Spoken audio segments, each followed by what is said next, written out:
আসসালামু আলাইকুম viewers, Sabinus কিচেনে তোমাদের স্বাগত জানাই। রাতের ভাত বেঁচে গেলে এইভাবে তোমরা একবার এগ ফ্রাইড রাইস বানিয়ে খেয়ে দেখো, খুবই দারুণ হয় খেতে।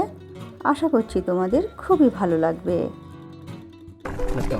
Oh my God. Aha. Yes.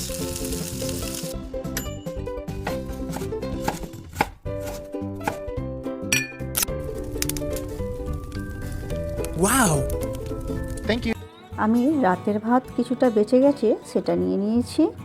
কড়াইতে সাদা তেল দিয়ে দিচ্ছি, দিয়ে ভালো করে গরম করে রসুন কুচি দিয়ে দিচ্ছি, তার সঙ্গে কাঁচা লঙ্কা কুচি দিয়ে দিচ্ছি, পেঁয়াজ কুচি করে দিয়ে এরপরে ভেজে নেব। পেঁয়াজ যখন হালকা ভাজা হয়ে যাবে এর মধ্যে দুটো ডিম দিয়ে দিচ্ছি। ডিম দিয়ে এবারে নেড়ে চেড়ে ঝুড়ি করে নেব। ঝুরঝুরি করে কিছুক্ষণ ভেজে নেব।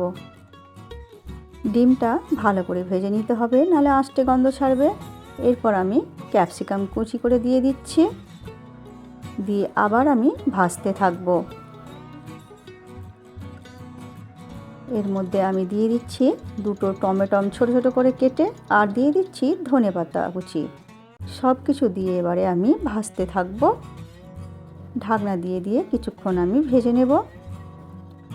দেখো আমি কিছুক্ষণ ভেজে নিয়েছি, নিয়ে এরপর যখন ভাজা হয়ে যাবে তখন আমি এখানে 2 চামচ টমেটো সস দিয়ে দিচ্ছি, আর দিয়ে দিচ্ছি 1 চামচ সয়া সস, দিয়ে আবার কিছুক্ষণ আমি ভেজে নেব যাতে সসের কাঁচা গন্ধটা চলে যায়। আমার রেসিপিটি তোমাদের এই পর্যন্ত পছন্দ হলে একটা লাইক করে দিও। পরবর্তী রেসিপি কী পেতে চাও সেটাও কমেন্ট করে জানিও।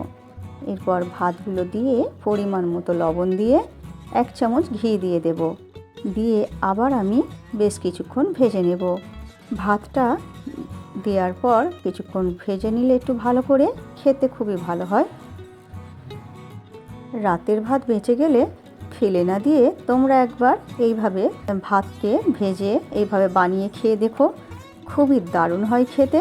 তোমরা একবার খেলে বারবার এটা করে খেতে চাইবে তোমাদের মন। এরপর তোমরা গরম গরম পরিবেশন করো। আমার রেসিপিটি তোমাদের কেমন লাগলো কমেন্ট করে জানিও। ভালো লাগলে বন্ধুবান্ধবের মাঝেও শেয়ার করে দিও। আমার রেসিপিটি ফেসবুক থেকে দেখলে ফলো করে দিও, ইউটিউব থেকে দেখলে সাবস্ক্রাইব করে পাশে থেকো। আমার রেসিপিটি শেষ পর্যন্ত দেখার জন্য তোমাদের অনেক অনেক ধন্যবাদ রইল।